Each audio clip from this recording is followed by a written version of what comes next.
মানুষকে পদতলে পিষ্ট করো না, খুন করো না, জুলুম করো না। ধানমন্ডি 32 খাওয়াতাম বেমা জালামু, জুলুমের কারণে ছাড়া বাড়ি হয়ে ইতিহাসের সাক্ষী হয়ে থাকবে হাজার হাজার জমিদার বাড়ির মতো।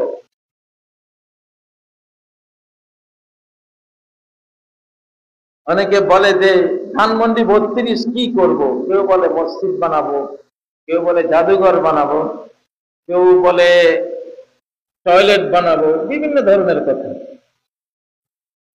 এই মাসালার সমাধান কোরআনে আছে। কি হবে এটা কোরআন থেকে নিতে হবে।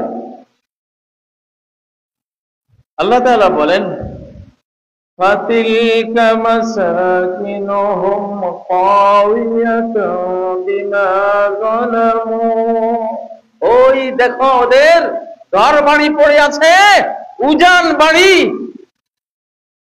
ভিরান বাড়ি, উজাড় বাড়ি, জনশূন্য বাড়ি, কেউ নাই। ওরা যেমন হাজার হাজার লক্ষ লক্ষ মানুষকে বাড়ি ছাড়া করেছে, মানুষের বাড়ি ঘরে দুয়ার বিরান করেছে, উজাড় করেছে, ছাড়া বাড়ি বানিয়ে দিয়েছে, তাদেরও বাড়ির একই পরিণতি হবে। লাম তুসকাম মিন বাদিহিম ইল্লা কলিলা, ওদেরকে আমি বিদায় করে দেওয়ার পরে ওদের বাড়িতে সামান্য কিছুই বসবাস হবে, আর কেউ থাকবে না। বিগত 53 বছর কি ছিল, এখন আরো থাকবে না, এটা বিরান পড়ে থাকবে। এটা একটা মেসেজ যে আরেকজনের ঘর তুমি যদি বিরান করো, তোমার ঘরও বিরান হতে বাধ্য। আল্লাহর নিয়মে, আল্লাহর সিস্টেমে তোমার ঘর কি হয়ে যাবে, বিরান হয়ে যাবে। তোমার ঘরে বাতি জ্বালাবার কেউ থাকবে না। সারা কোরআনে বলছে, অবিরিম মুআত্তালাতিন ওয়া কাসরিম মাশীদ, কত পানির আয়োজন, কূপ, কত কিছু দেখো ব্যবহারহীন পড়ে আছে, ওই কূপের পানি কেউ নিতে যায় না। ওয়া কাসরিম মাশীদ, সুরম্য প্রাসাদ, শক্তিশালী দালান ঘর পড়ে আছে, কেউ নেই। এগুলি কোরআনের কথা, কোরআনিক ইতিহাস। অতএব ধানমন্ডি 32 ওটা ছাড়া বাড়ি, ওটা উজাড় বাড়ি, ওটা জনশূন্য বাড়ি, বিরান বাড়ি হিসাবে থাকুক। মানুষ যারা জালিম তারা শিক্ষা নেবে যে আমি যদি অন্য মানুষকে ঘর ছাড়া করি, দেশান্তর করি, বাড়িহীন করি, আমার বংশধরও একদিন বাড়িহীন হয়ে থাকবে। এই বাংলাদেশ জুড়ে কত অত্যাচারী জমিদার বাড়ি আছে, চামচিকা, বাদুর, কাঠ বিড়ালিয়া, শিয়াল থাকে, মানুষ নাই, ঝরে ঝরে পড়ে। শিক্ষা নাও, শিক্ষা নাও। হাল তুহিসসু মিনহুম মিন আহাদ আও তাসমাউ লাহুম রিকজা, আছে কি কই এত শান শওকত, জাকজমক, এত পাওয়ার, এত শক্তির মানুষ দেখো, সেই দেখো তো দেখা যায় কিনা, দেখা তো যায় না। একটু ফিসফিস আওয়াজও শোনা যায় কিনা, সেটাও নাই। অতএব কিসের অহংকার? আল্লাহ তাআলার নিয়মে আল্লাহর গোলাম হও, আল্লাহর দাসদাসী হও, অহংকারী হইও না। মানুষকে পদতলে পিষ্ট করো না, খুন করো না, জুলুম করো না। ধানমন্ডি 32 খাওয়াতাম বেমা জালামু, জুলুমের কারণে ছাড়া বাড়ি হয়ে ইতিহাসের সাক্ষী হয়ে থাকবে হাজার হাজার জমিদার বাড়ির মতো, অত্যাচারী রাজা বাদশাদের বাড়ির মতো, কেউ নাই। এটা আল্লাহর সিস্টেম। 2 নম্বর কথা হলো, যারা বেঈমানদেরকে ভালোবাসে, মুসলিমদের বিরুদ্ধে বেঈমানদের শক্তি নিয়ে, মুশরিকদের শক্তি নিয়ে মুসলিমদের উপরে, মুসলিম জাতির উপরে, মুসলিম দেশের উপরে আক্রমণ করে, তারা মুসলিম না, তারাও অমুসলিম। যারা ভারতে বসে বাংলাদেশ বিরোধী চক্রান্ত করছেন, তারা ভারতীয়, তারা বাংলাদেশি নন, তারা ভারতীয়। ভারতীয়রা আমাদেরকে 53 বছর জুলুম করেছে ভারতীয়রা, এবং বিগত 17 বছর ভারতীয়রা শাসন করেছে, আমাদেরকে অত্যাচার করেছে, কলোনি বানিয়েছে, দাসী বানিয়েছে। ওরা কি ভারতীয় না ওরা বাংলাদেশি? জবাব আমি আপনাদের থেকে নেব না, আমি কোরআন থেকে নেব। যারা মুসলিম জাতিসত্তার উপরে আক্রমণ করে, শত্রু দেশে বসে, মূর্তি পূজারী দেশে বসে আল্লাহ পূজারীদেরকে যারা আক্রমণ করে, তারা কি সে দেশের নাগরিক না বাংলাদেশের নাগরিক? কোরআন বলে, কোরআন উত্তর দেয়, কি দেয়? وَمَن يَتَوَلَّهُم مِّنكُمْ فَإِنَّهُ مِنْهُمْ। ওদেরকে যারা অন্তরঙ্গ বানায়, শত্রুদের যারা বন্ধু বানায়, তারা শত্রুদেরই অন্তর্ভুক্ত, তাদের জাতিভুক্ত, তাদের দেশের নাগরিক। ওরা, তোমাদের সাথে তাদের কোনো সম্পর্ক নাই। শুধু তোমরা কেন, আল্লাহর সাথেও তাদের কোনো সম্পর্ক নাই। যারা আল্লাহ পূজারীদেরকে আঘাত করে মূর্তি পূজারীদের সহায়তা নিয়ে, তাদের সাথে আল্লাহরও কোনো সম্পর্ক নাই, তাদের সাথে কোনো ইসলামী জাতিরও কোনো সম্পর্ক নাই। সূরা আল মাইদার 52 নম্বর আয়াতে আল্লাহ ক্লিয়ার করেছে।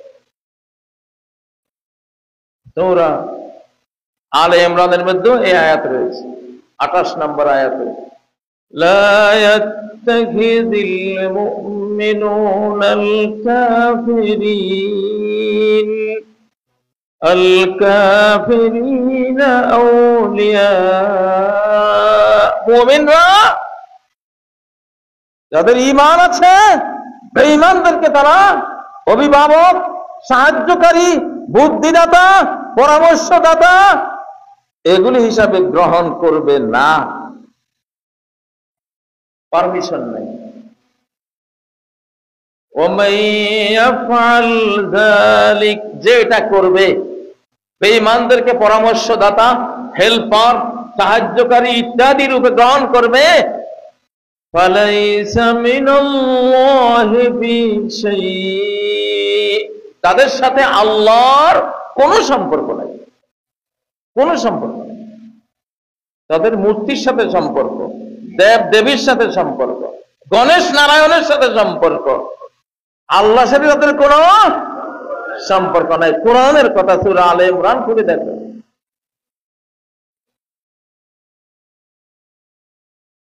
অতএব আমরা কি কোনো ভারতীয় নাগরিকের শাসন মেনে নেব? সে যতই মিষ্টি কথার মায়াজাল বুনুক, বিশ্বাস করব? করা কি উচিত? এরা ইবলিস, এরা মানুষ শয়তান। জিন শয়তান বলেছিল, হে আদম, এই গাছের ফল না খাওয়ার কারণে আমি আজকে জান্নাত থেকে বহিষ্কৃত। আল্লাহ এমনটাই করে, এক একজনকে বানাইয়া কিছুদিন রাখে, পরে বের করে দেয়। তোমাকেও বের করে দেবে। তুমি যদি চিরস্থায়ী জান্নাতি হতে চাও, তাহলে আমি যেটা বলছি, এই গাছের ফলটা একটু খাও। এটা বৃক্ষ চিরন্তনী, চিরকাল জান্নাতি হয়ে যাবে। কি মিষ্টি কথা,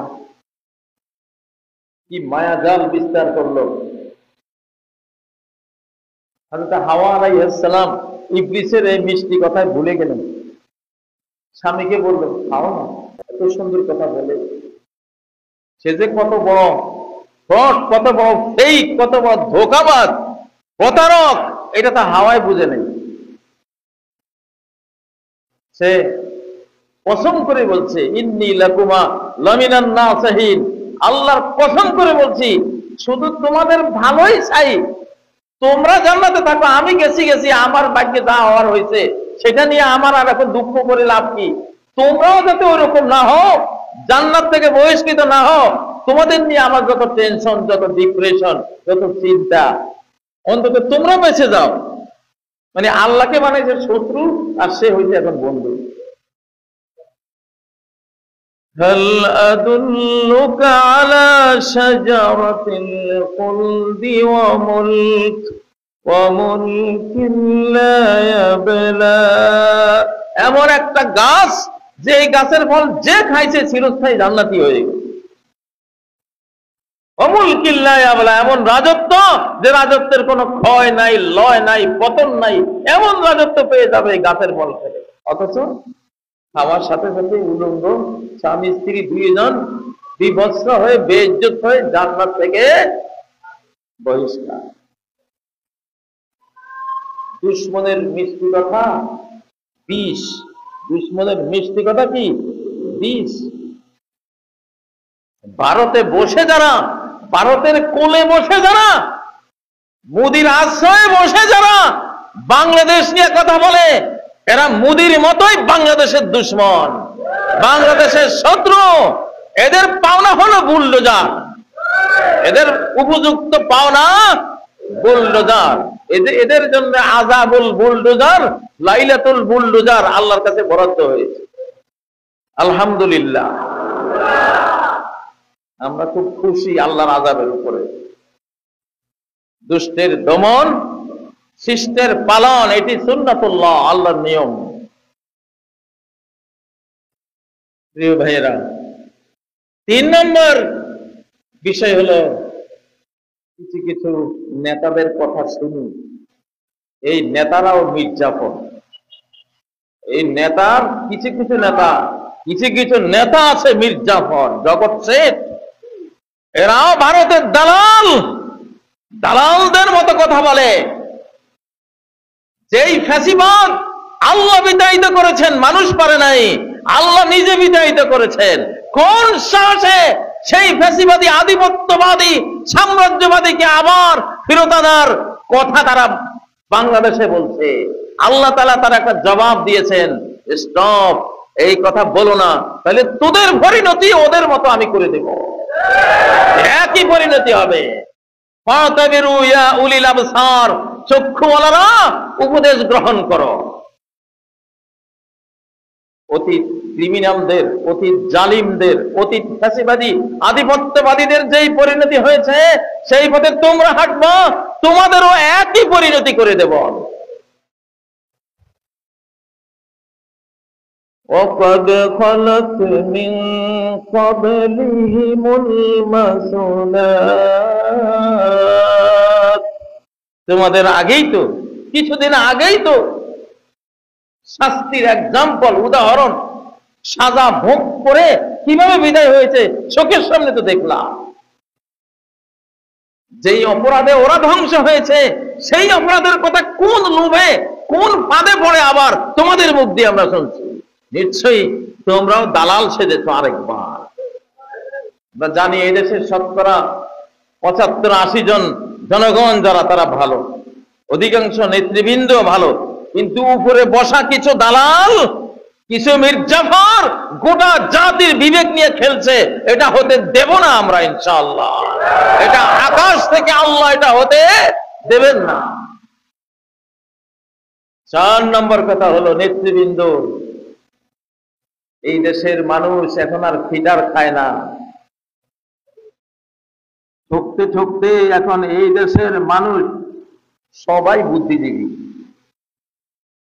নেতাদের কথা তারা শুনবে না। নেতাই বললে যে শুনবে, ঝাঁপ দেবে নেতৃবৃন্দ, সেই যুগ এখন বিদায় হয়ে গেছে। নেতা নেত্রীরা আপনারা বললেই এই দেশের জনগণ ঝাঁপ দেবে আপনাদের পেছনে, সেই সময় আর নাই। ঝাঁপ দেবে না, ঝাঁপ দেবে না, তার কথায় ঝাঁপ দেবে যার কথা তারা দেখবে নিখাদ সত্য, নিখুঁত আল্লাহ প্রেম, নিখুঁত দেশপ্রেম, নিখুঁত বাংলাদেশের প্রেম যার ভিতরে আছে, তাদের কথাই জনগণ ঝাঁপ দেবে ইনশাআল্লাহ। নেতৃবৃন্দ যদি নেতৃত্ব ধরে রাখতে চান, আল্লাহর ভাষা বুঝুন, সৃষ্টিকর্তার ভাষা বুঝুন, যুগের ভাষা বুঝুন, পরিবর্তিত যুগের পরিবর্তিত আবহাওয়া বুঝুন, বাংলাদেশের মানুষকে বুঝুন। কোন ভারতীয় দালাল, ভারতের বন্ধু এই বাংলাদেশে অ্যাকসেপ্টেবল আর হবে না। সেই যুগ খতম, সেই যুগ শেষ, এখন আল্লাহ বন্ধুদের যুগ এই দেশ। যারা বাংলাদেশ বন্ধু, বাংলাদেশের বন্ধু, তাদের যুগ এখন ইনশাআল্লাহ। এই জন্যই বাংলাদেশের রাজনীতিতে তারাই এখন সফল হবে যারা বাংলাদেশী, অর্থাৎ বাংলাদেশ বন্ধু, যারা ভারতীয় না, ভারত বন্ধু না। ভারতের বন্ধুত্ব করে বাংলাদেশে আপনি বাংলাদেশিদের মন পাবেন, অসম্ভব কথা। আপনার কথার মার পেশ, আপনাদের কথার ঘোর জিলাপির পেশ, এগুলি আমাদের কাছে এখন ক্লিয়ার, আলহামদুলিল্লাহ। وَلَتَعْرِفَنَّهُمْ فِي لَحْنِ الْقَوْلِ, কথার টোনে তুমি অবশ্যই কসম করে বলছি তারা চিনবা এটা মুনাফিক না দেশপ্রেমিক না মুখলেস। কথার পেছেই বোঝা যাবে, কথার টোনে তুমি বুঝবা। সূরা মুহাম্মাদের মধ্যে আল্লাহ নিজে বলেছেন ওয়ালা তা'রিফান্নাহুম ফি লাহনিল কওল, কথার ডিজাইন, কথার ভঙ্গিমা, কথার লবলাহজা, কথার যে স্টাইল, সেই স্টাইল থেকে এর ভিতরে কি বাংলাদেশ প্রেম না ভারত প্রেম এটা ক্লিয়ার হয়ে যায়। এখন আর বাংলাদেশিরা পিঠার খায় না, আলহামদুলিল্লাহ। তাহলে সামনে ওরা আবারও আক্রমণ করবে আমাদেরকে, কারণ ওদের মন বলতে এখন শুধু প্লাস্টিক, ওদের এই সিনার ভিতরে প্লাস্টিক, এর মধ্যে কোনো অনুভূতি নাই। ওদের সাথে কথা বললে আপনারা বুঝবেন যে কতটা এরা plastic man, robot man, robot. এই ফ্যাসিবাদী নেত্রী যাবার সময় বলে গেছে, কি বলে গেছে? আল্লাহ এত জুলুম সহ্য করবেন।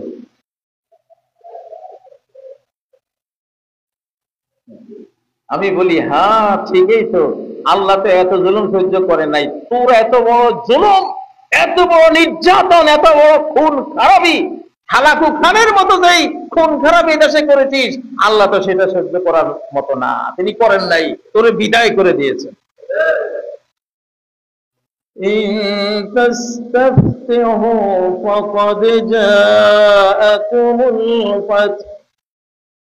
আবু জাহেল কাবা শরীফে যায়, কয় হে আল্লাহ, আমি হক না মুহাম্মদ হক, তুমি ফয়সালা করে দাও, তুমি কি করে দাও, ফয়সালা করে দাও। আগামীকাল বদর যুদ্ধ হবে, আজকে আমি কাবার সামনে আসছি, আগামী সময়ে বদরের যুদ্ধ হবে, ফয়সালা করে দিও, তোমার কাছে ফয়সালা চাই। আল্লাহ জবাব দিচ্ছে হ্যাঁ ফয়সালা তো দিচ্ছি। এখন বদরের যুদ্ধে আবু জাহেল কোথায়? জাহান্নামে, 70 নেতা সহ জাহান্নামে, ঠিক না? আল্লাহর কাছে বিচার চেয়েছ, মনে করেছো তুমি হকের উপরে আছো। মুহাম্মদ বুঝি অশান্তি সৃষ্টিকারী, মুহাম্মদ জঙ্গি, মুহাম্মদ এমন একটা আদর্শ নিয়ে এসে কুরাইশের ভিতরে মারামারি হানাহানি লেগে গেছে। মুহাম্মদ খারাপ, বাপে ভূতে লড়াই লাগিয়ে দিয়েছে, স্বামী স্ত্রী বিচ্ছেদ হয়ে গেছে, মুহাম্মদের কথার কারণে চাচা ভাতিজা লেগে গেছে, কত খারাপ সে। আল্লাহর কাছে এই জন্য বিচার চাইছে, এখন তুমি বলো। আল্লাহ কয় যে আমি দিছি তো, ফাকাদ জাআকুমুল ফাত, ফয়সালা তো করে দিয়েছি, তুমি বিজয় চেয়েছো যাই সত্য, আমি তারে বিজয় দিয়েছি, কিন্তু বিজয়টা তুমি পাও নাই। কে পেয়েছে? মুহাম্মদ সাল্লাল্লাহু আলাইহি সাল্লাম। মুহাম্মদকে তুমি বুঝো নাই, মুহাম্মদের কথায় ছাতা ভাতিজায় দ্বন্দ্ব হয় নাই। ভাতিজায় যদি আল্লাহকে বিশ্বাস করে নিয়ে থাকে, চাচায় যদি বিশ্বাস করে নিয়ে থাকে, তারা তো বুকে বুক লাগিয়েছে, ঠিক নয় কি? এখন ভাতিজা যদি জাহান্নামের পথে যায়, চাচা যদি জান্নাতের সন্তান পায়, চাচা যাচ্ছে উপরের দিকে, ভাতিজা যাচ্ছে নিচের দিকে, মিলবে কেমনে? মিলবে কি করে? সেখানে তো একটা দ্বন্দ্ব হবেই, সত্য মিথ্যা লড়াই হবেই। এটা পৃথিবী ভরা, দুনিয়া ভরাই এটা আছে, এটা চলবেই। চলবে কিনা? এটা চলবে। গৃহস্থ আর ডাকাত জীবনে সন্ধি হয়? গৃহস্থ আর ডাকাতের শান্তি চুক্তি হয়? আজকে তো শুনলাম রাস্তায় ডাকাতি করার জন্য সামনে দাঁড়িয়েছে, গাড়িওয়ালায় চাকার নিচে ফেলে একটারে বিদায় করে দিয়েছে। তো নেতৃবৃন্দের বোঝা উচিত, বাংলাদেশের জনগণ যথেষ্ট ম্যাচিউর জনগণ, এখন পরিপক্ক জনগণ ইনশাআল্লাহ। আমাদের আলেম সমাজ এখন আলেমরা নেতৃত্ব দেবে ইনশাআল্লাহ। কয় আলেমরা দেশ চালাইতে পারেনি, আলেমরা দেশ চালাইতে পারবনি। এই ব্যাগ কলের ঘরের ব্যাগ কলের ঘরের কমাপ কল, আলেমরা যখন দেশ নেয়, দেশ আলেমরা চালায় না, ফেরেশতারা চালায়। আল্লাহু আকবার। ওয়াক্কালাল্লাহু বিহি মালাকাইন, যেই ব্যক্তি আল্লাহর জন্য দেশ হাতে নেয়, নিজের নফসের খায়েশ মেটানোর জন্য না, আল্লাহ তার জন্য দুইজন ফেরেশতা তার সাথে দিয়ে দেন। ফেরেশতারা তাকে পরামর্শ দেয় যে এইভাবে যান, এইভাবে যান, এই পথে চলেন, এটা করেন। আল্লাহু আকবার। ওয়াইনতালাইহা, তুমি যদি নিজের জন্য কর্তৃত্ব নেতৃত্ব চাও নাই, আল্লাহর জন্য চেয়েছো, আল্লাহর দিন আল্লাহর হুকুম আহকাম জমিনে প্রতিষ্ঠিত করার জন্য চেয়েছো, ওয়াইনতালাইহা, তোমাকে আল্লাহর পক্ষ থেকে সাহায্য করা হবে। সাহায্যকারী ফেরেশতা, ফেরেশতা মন্ত্রী, ফেরেশতা মন্ত্রণা দাতা, পরামর্শক ফেরেশতা তোমার সাথে থাকবে, তারা সব করবে। তাদের দ্বারা তুমি গাইড লাইন পেয়ে যাবা। সুবহানাল্লাহ। আফগানিস্তানের মোল্লারা এমন রাষ্ট্র এখন চালাইতেছে, সারা পৃথিবী তাদের সাথে ব্যবসা করার জন্য পাগল ফারা, সারা পৃথিবী তাদেরকে মডেল মনে করতেছে, কিন্তু কয় না, কইলে যে নিজেদের বেঈমানি ফাঁসিকি ফাজিরি করার মাঠটা বেদখল হয়ে যেতে পারে। মোল্লাদের সারা বিশ্বের মোল্লারা উৎসাহিত হয়ে গোটা পৃথিবী দখল করে নেবে।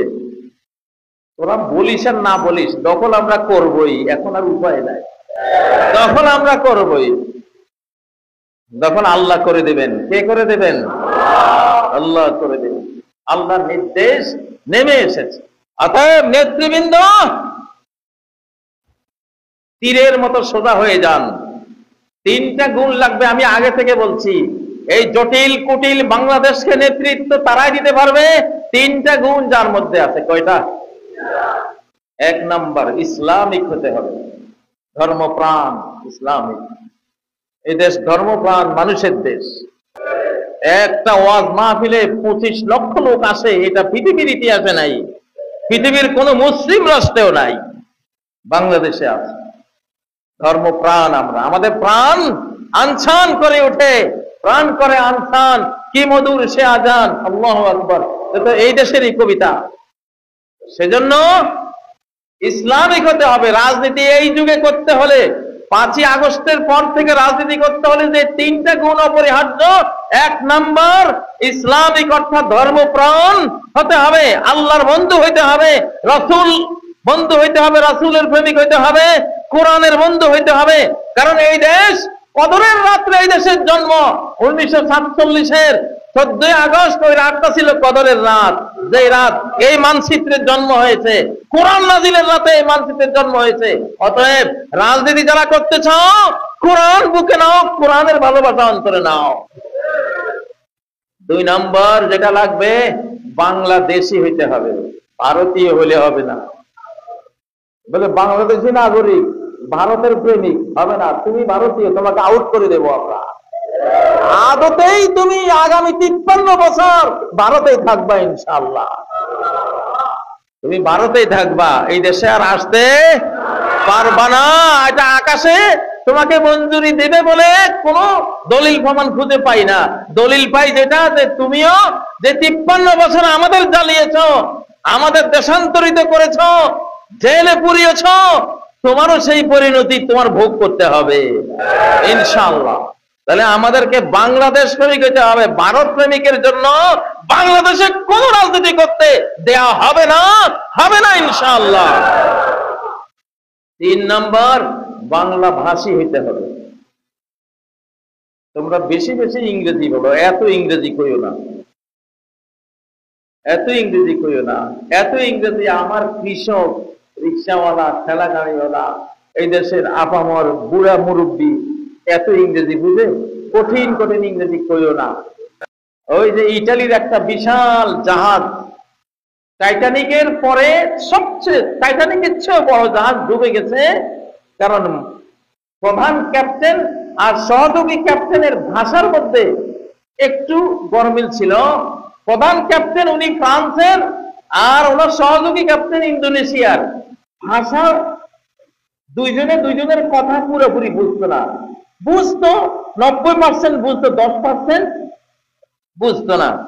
ওই বুঝহীনতার কারণে ক্যাপ্টেনে বলছে কি, আর ও চালাইছে কোন পথে, উনি বলছেন এই পথে যাও, ও নিচে আরেক পথে, নিচে ছিল পাথরের পাহাড়, সাগরের নিচে পাহাড় আছে, ওই পাহাড়ে ধাক্কা লেগে 50 মিটার ফাটল ধরে ওই জাহাজ ডুবে গেছে।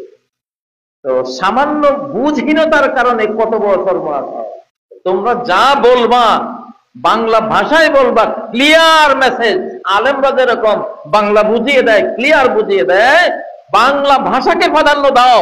বাংলা ভাষার উপরে রহমত নাজিল হয়েছে।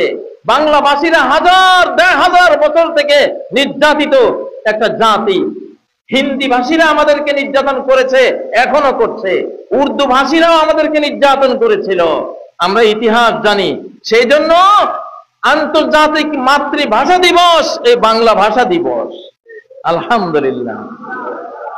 তোমরা ইংরেজি বলতে পারো, বাট ইংরেজি কথাটাকে সহজ বাংলায় ব্যাখ্যা করে দিবা সাথে সাথে। ইংরেজি শব্দ যেটা বলবা ওটাকে এই দেশের 18-20 কোটি মানুষ বুঝবে, সবাই বুঝতে হবে, সেরকম ট্রান্সলেট করে দেবা। এমন কঠিন ইংরেজি বলো, তোমরা মনে করো ইংরেজি বলা বুঝি একটা কৃতিত্ব, একটা গ্র্যাভিটি, একটা জাতে উঠবে। তুমি না, আমার ইংলিশ মিডিয়াম স্কুল আছে, ব্রিটিশ কাউন্সিলের ইংলিশ মিডিয়াম সবচেয়ে বড় ইসলামিক স্কুল তো আমার হাতে আছে। Peace international school, Averroes international school, দুইটাই তো আমার হাতে আছে। আমরা তো ইংলিশ মিডিয়াম স্কুলেরও আমরা পরিচালক। সেখানে 3000 হাফেজ আছে, হাফেজে কোন হেফজুল কোরআন পড়ে, কোরআন হাফেজ হচ্ছে। আমরা বলছি আমরা ইউরোপিয়ান বোতলে আরাবিয়ান সারাবন তহুরা পান করাবো তোমাদেরকে, মদের বোতলে জমজমের পানি পান করাবো।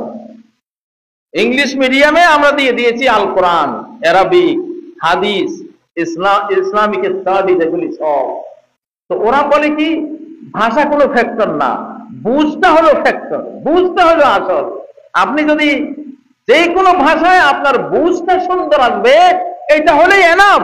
আপনি কি চীনা ভাষায় বললেন, না ফ্রান্সের ভাষায়, না বাংলা ভাষায়, না ইংরেজি ভাষায়, এগুলি কোনো দেখার বিষয় নয়। কিন্তু আমাদের মধ্যে একটা হীনমান্যতা, ব্রিটিশের গোলামি করতে করতে ব্রিটিশের ভাষাটাই যেন আমাদের কাছে এখন মায়ের ভাষার চেয়েও মধুর হয়ে গেছে। এটা হওয়া ঠিক না, তাহলে তোমরা এই দেশের ক্ষমতা থাকতে পারবে না। আমি যে 3টা কথা বললাম, এই 3টা আধ্যাত্মিক ওয়ার্ল্ডের কথা, এটা আধ্যাত্মিক কথা। আমি 3টা আমি শুরু থেকে বলে আসছি, ইসলামিক হবা, বাংলাদেশি হবা, বাংলা ভাষী হবা। তিতুমিরের বাঁশের কিল্লা ব্রিটিশরা উড়িয়ে দিয়েছে, কারণ তিতুমির বলছিলেন আমাদের যুদ্ধ জমিদারের বিরুদ্ধে, আমাদের যুদ্ধ তো ব্রিটিশের বিরুদ্ধে না। কিন্তু জমিদার ওই শয়তান ব্রিটিশকে অনুবাদ করে বুঝাইছে যে সে বলতেছে আপনারা কেন এসেছেন, আপনাদেরকে মেরে শেষ করে দেবে। এখন তিতুমির যেহেতু ইংরেজিটা বুঝেন নাই, ইংরেজিতে জমিদার কি উল্টা বুঝতে বুঝাইছে, আর ইংরেজরাও তিতুমিরের ভাষা বুঝে নাই, তিতুমিরের ভাষা ইংরেজরাও বুঝে নাই, ইংরেজদের ভাষা তিতুমির বুঝে নাই। এই যে বুঝহীনতার কারণে একটা ইতিহাস তৈরি হয়ে গেল। তিতুমির মরে গেছেন বটে, ব্রিটিশ মরেছে তার চেয়ে 100 গুণ বেশি। তাকে মেরে ব্রিটিশরাই শেষ হয়ে গেল, এই দেশ থেকে ধীরে ধীরে বিদায়ের ঘন্টা বেজে গেল। কিন্তু তিতুমির মহাবীরের সেই উপাধি নিয়ে আজও বেঁচে আছে আমাদের মাঝে, ঠিক নয় কি? বুঝ একটা মূল জিনিস। অতএব তোমরা যারা রাজনীতি করবা, তোমরা ইংরেজি ভাষা ব্যবহার করো, সমস্যা নাই।